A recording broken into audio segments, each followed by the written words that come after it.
12 ज्योतिर्लिंगों में से एक महाकालेश्वर मंदिर, करोड़ों श्रद्धालुओं की आस्था का प्रमुख केंद्र उज्जैन और अब महाकाल लोक के बाद तेजी से बदलती शहर की तस्वीर। कुछ साल पहले तक उज्जैन आने वाले श्रद्धालु सीधे महाकाल मंदिर पहुंचते थे, दर्शन करते थे और फिर लौट जाते थे। लेकिन आज तस्वीर बदल चुकी है। भव्य कॉरिडोर, विशाल मूर्तियां, आधुनिक सुविधाएं और लाखों श्रद्धालुओं की बढ़ती संख्या, इन सब के बीच उज्जैन एक नए दौर में प्रवेश करता दिखाई दे रहा है। महाकाल लोक परियोजना ने न सिर्फ शहर की पहचान बदली है, बल्कि धार्मिक पर्यटन, स्थानीय कारोबार और विकास की नई संभावनाओं को भी जन्म दिया है। लेकिन इसके साथ कुछ सवाल भी खड़े हो रहे हैं। क्या विकास की इस रफ्तार में उज्जैन अपनी ऐतिहासिक और सांस्कृतिक विरासत को सुरक्षित रख पाएगा? आज के इस वीडियो में बात करेंगे महाकाल लोक की और बदलते उज्जैन की। उज्जैन भारत के सबसे प्राचीन शहरों में गिना जाता है। ये भगवान शिव के 12 ज्योतिर्लिंगों में से एक महाकालेश्वर मंदिर का धाम है।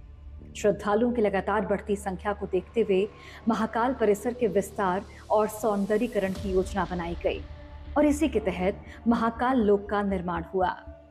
इस परियोजना का उद्देश्य केवल मंदिर परिसर को सुंदर बनाना नहीं था, बल्कि श्रद्धालुओं को बेहतर अनुभव और सुविधाएं उपलब्ध कराना भी था। महाकाल लोक बनने के बाद उज्जैन में आने वाले श्रद्धालुओं और पर्यटकों की संख्या में काफी ज्यादा इजाफा हुआ है। शहर के बुनियादी ढांचे में भी बदलाव नजर आने लगा। सड़कों का विस्तार हुआ, पार्किंग सुविधाएं बढ़ी, प्रकाश व्यवस्था बेहतर हुई और कई सार्वजनिक स्थानों का सौंदर्यीकरण किया गया। धार्मिक पर्यटन अब सिर्फ मंदिर दर्शन तक सीमित नहीं रहा, बल्कि ये शहर की समग्र पहचान का हिस्सा बनता जा रहा है। लेकिन किसी भी बड़े धार्मिक प्रोजेक्ट का सबसे बड़ा असर स्थानीय लोगों और कारोबार पर पड़ता है।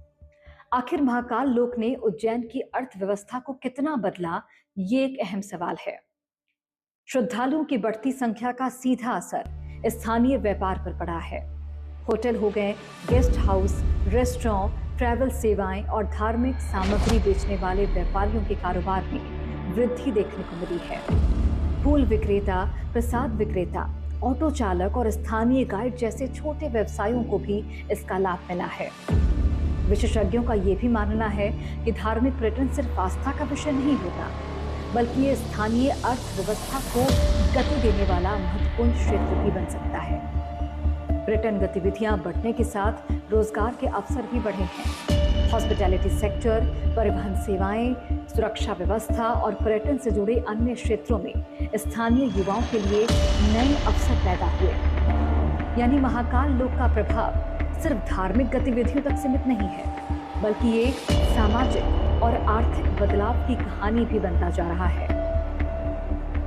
हालांकि हर विकास परियोजना की तरह इस परियोजना के साथ कुछ सवाल और चिंताएं जुड़ी हुई हैं। उज्जैन सिर्फ एक धार्मिक शहर नहीं, बल्कि हजारों वर्षों की ऐतिहासिक और सांस्कृतिक विरासत का केंद्र भी है। ऐसे में कुछ विशेषज्ञों का ये भी मानना है कि आधुनिक विकास और पारंपरिक पहचान के बीच संतुलन बनाए रखना बहुत जरूरी है।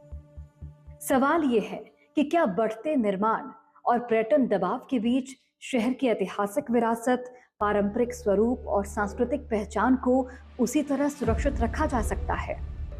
महाकाल लोक ने उज्जैन को राष्ट्रीय ही नहीं, बल्कि वैश्विक धार्मिक पर्यटन मानचित्र पर और अधिक प्रमुखता से स्थापित किया है। एक तरफ बढ़ता पर्यटन, रोजगार और आर्थिक गतिविधियां हैं, तो दूसरी ओर विरासत और पहचान को सुरक्षित रखने की चुनौती भी है। अब देखना ये होगा कि विकास और विरासत के बीच ये संतुलन भविष्य में किस तरह कायम रखा जाता है।